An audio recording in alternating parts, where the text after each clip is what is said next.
मनमना भवमत भक्तो मज्जरिमां नमस्कुरु मामे वैशाखि सत्यं ते प्रतिजाने प्रियसि मे অর্থাৎ তুমি আমাকে সর্বদা স্মরণ করো, আমার ভক্ত হও, আমার পূজা করো এবং আমাকে নমস্কার করো। গর্ব করে বলুন আমি সেই ভারত মাতার পুত্র, মায়ের নাম হাতে পতাকা ও হৃদয়ে পবিত্র গীতার বাণী চমকায়।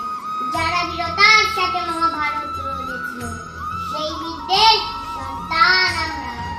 আমাদের ভারত মাতার মাটিতে অন্য গন্ধ ও শ্রাবণ আছে।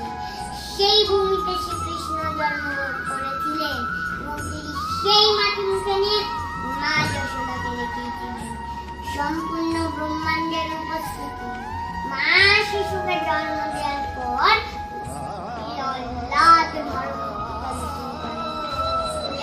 পুত্র বীর জয়সিংহ। আমাদের ছেলেবেলা কাটে ভারত মাতার বীর সন্তানদের গল্প।